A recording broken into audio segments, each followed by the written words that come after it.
The footage you are seeing on your screen right now is of Oberon just a few days ago before the rework. For so many years he has been just a clean slate Warframe, someone that has very solid tankiness and health regen, some decent CC with his innate radiation, but then some very poor energy pool consumption, lackluster ability damage, and too many combinations of abilities just to armor strip enemies with also too much strength. He was by no means unusable, he just wasn't very good, and he's been this way for so long, but now we are finally in an era where we can call Oberon a truly great Warframe. Due to the rework, he is now living up to his GOAT status. Today I'm going to be showing some before and after footage of his abilities, breaking down what's changed, and then giving you guys a few builds for you to try, one of them non-Helminth and the other with a Helminth. Let's get stuck in. So what's changed? First off, he has got more armor than he used to at base, and that includes both the regular and the prime version. 385 at base on the regular Oberon, which is currently, at the point of uploading this video,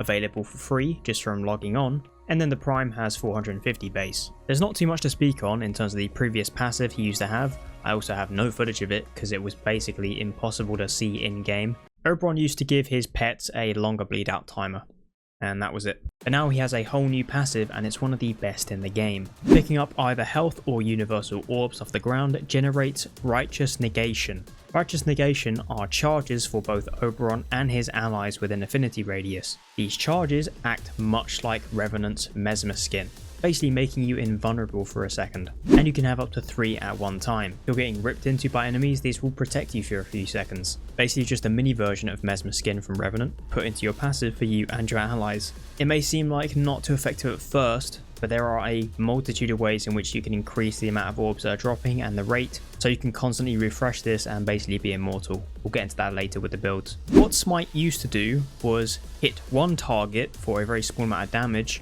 and then have all of the projectiles redirect themselves back into said target for a large amount of scaling damage, but this would only really work if there were no other enemies nearby, because if there was an enemy density, these projectiles would seek out other opponents, thus dispersing the damage, making it not so great. There was ways to min-max this to make it really good versus disruption targets, but that's about it. For now, this ability is way easier to build for, and it does so much more damage. Smite now completely strips enemies of Overguard and armor, and they lose 35% of their current HP, and that can be increased with power strength up to a total of 75%.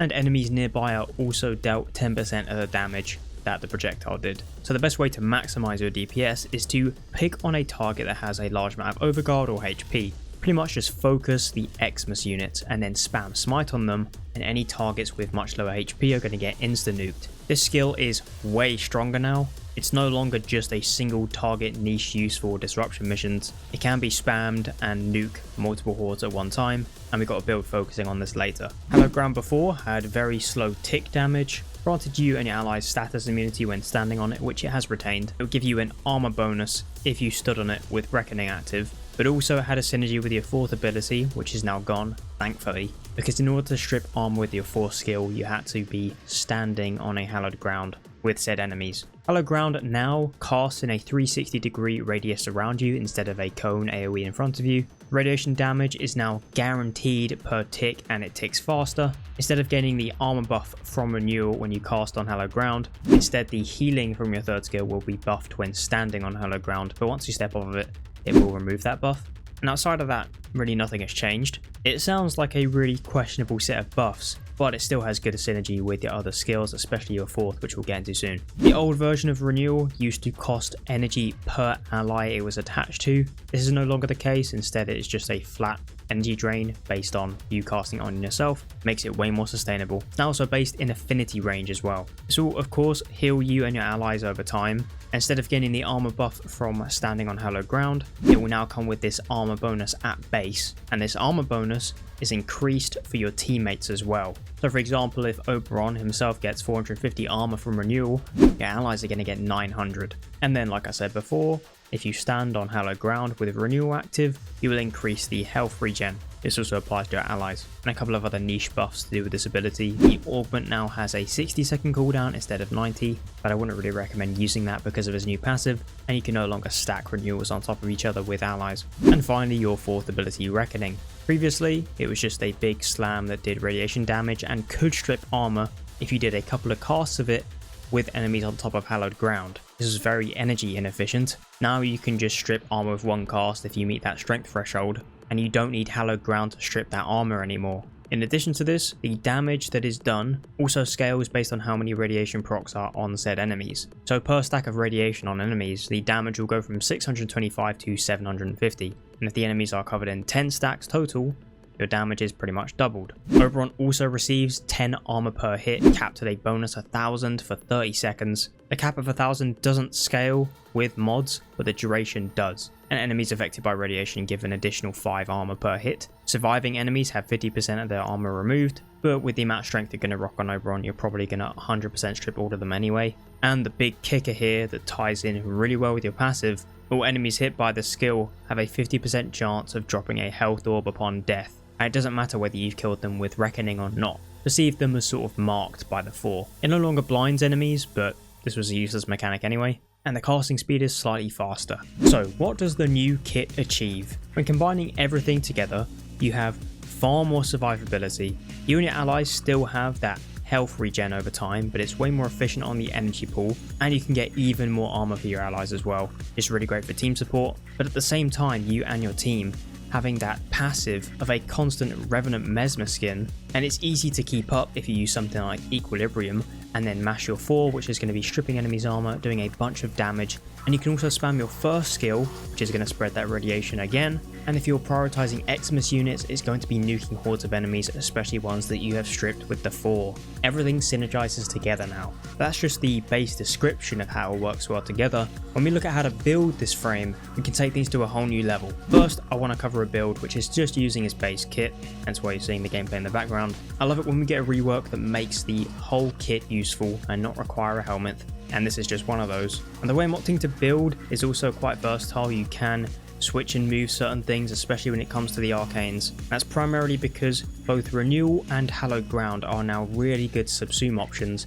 because your passive is making your kit more versatile. Before we get into the builds, I've got to quickly address some bonus things that I use on my Oberon to make this build way stronger, of course including my Companion, my Focus Skull, and my Archon Shards. For my Oberon Prime, I'm using 2 casting speed Amber Shards, Talforged. This is just going to increase my DPS overall with my abilities, and then 3 blue Talforged Shards, so that way I don't have to run Prime Flow. These of course applying 75 bonus energy max. You could drop off some of these shards and opt for more strength here, and then throw in Prime Flow in the build, or maybe even Arcane Battery, but this is mostly quality of life and ease when it comes to building. I'm using Madurai for even more strength and casting speed, and then one of the best ways to increase your damage, especially when it comes to your smite, because it does have a health percentage based on its damage, is to throw in a bunch of viral and proc it with a Panzervolt Profiler. And on the Panzervolt Profiler, we can also throw in Synth Deconstructs, that way we can proc even more health orbs, which synergizes really well with our passive. Here's my non-Helminth build. I've got Growing Power in the Aura. You could throw in Brief Respite if you want something more safe, but because this build is focused on utilizing our passive and our third skill at the same time, you don't really need shield gating. Even more strength with Transient Fortitude and Blind Rage and Umbral Intensify. This is just going to increase our overall damage output, especially with our first and fourth. Prime Continuity for our duration. Adaptation is very optional, as is Arcane Blessing, because if you're spamming your skills enough, you can easily keep up that passive. Stretch of course for some more range. Hallowed Reckoning, also optional. I like it because it gives more damage over time on the 4 and more range. Comes your foot so we don't get knocked down. And then the thing that makes Oberon really incredible right now is the combination of Equilibrium and Arcane Universal Fallout. Previously, Universal Fallout was not great on Oberon because his radiation proccing abilities just weren't as good as someone like Corvex, but now they're insane, so you just constantly have health and energy, proccing that passive, keeping your energy up high, even though you're in negative efficiency. It's an endless loop, and it's also really satisfying to see that number up on your screen. It's like you get your own little kill feed of health and energy orbs. The most optional thing in here is absolutely Adaptation and Arcane Blessing, because even in the footage I'm barely ever taking damage to my HP, and you'll see this with the second build, but it is worth pointing out here. You could just forego Renewal entirely as well. The passive is just that strong. If you're active, spamming your 4, and constantly picking up health orbs, the passive is going to keep you alive permanently. So we covered the non-Helminth build, now let's talk about what we're subsuming onto him. I want to make this clear, you can either subsume off your second or your third skill for this. You don't need renewal. Like I said, your passive can keep you alive if you're active, and the benefit to keeping Hallowed Ground in the kit is that you can proc more radiation stacks, thus contributing to more damage to your 4 at a faster rate. But with the amount of radiation we're proccing with our 4 and our 1 in this build, not really necessary. I'm subsuming off my Hallowed Ground for Rest and Rage from Equinox, and I'm also using the Augment. When using a light energy color on your fashion, Rest and Rage will adopt a debuff. If you're using a dark energy color, it is going to put enemies to sleep. You want that light energy color because the debuff is going to spread to enemies when we cast it, thus making our Smite and our 4 way stronger. Specifically, we're focusing on Smite here. If you have watched one of my previous videos on Caliban before this Oberon rework, you will know that I spoke on how good Smite is even before the buffs when combined with debuffing skills, and even more so now. So then we've got the Augment on, which is going to spread that debuff even further, and we have a room-wide, very easy to cast and quick debuff that's going to increase the damage of our first skill, allowing us to constantly spam Smite, proccing enough enemies with radiation so we don't need Hallowed Ground, and then because those max radiation procs that are now on enemies, we can just smash our 4. This is a much higher DPS focused setup. You're barely going to be using weapons here, unless an Acolyte spawns, in which Smite isn't really great against. It's a caster focused build, and you don't need renewal, but you can keep it as a safety net, and here's how I build for it. Brief Respite is completely optional in the aura. It's another safety net for me because on the rare occasion where I maybe stop casting or I swing my melee to deal with an Acolyte, my passive might get depleted, and to be honest, renewal without that bonus buff from Hallowed Ground isn't the strongest in the world. You just don't need Brief Respite is what I'm saying, but I like it as another net of safety. A bunch of strength again with Transient Fortitude, Blind Rage and Umbral Intensify, Prime Continuity and Stretch making a return with Prime Sure-Footed. Adaptation here once again, also completely optional because we're focusing on the passive. More Augmented for strength, you're not focusing on HP. The amount of casting and health force we're going to proc with this setup is going to warrant not taking any damage there. Arcane Universal Fallout returns again with Equilibrium of course. And then we've got Calm and Frenzy, which as I said will spread that debuff even further when you kill an enemy affected by it. I will say this build's not going to be for everyone because it is very spammy, but if you want to step away from being a melee and gun buff tank and purely focusing on destroying Overguard with your Smite, this is a setup I recommend trying. And of course you could also opt for different debuff skills. Sentient Wrath from Caliban's kit or Webbed Embrace from Araxia are also really good options. Yes, I would highly recommend trying debuff skills with Smite. And there we have it. 2 updated Oberon builds for you guys to try. It feels absolutely amazing to finally plug in this Warframe and feel like I'm contributing to the team in a way that's not detrimental to my own energy pool. And I can even go to level cap. I've heard he's very good at Void Cascade at the minute. He's more efficient, far more satisfying to use knowing that his Smite is actually a fucking insta-nuke. Me personally, I'm a big fan of the rework and I'll be playing Oberon way more going forward. If you found today's video useful, please feel free to like and sub. If not, then no worries. I have some more content coming for you on this update very soon. See you guys in the next video. Take care.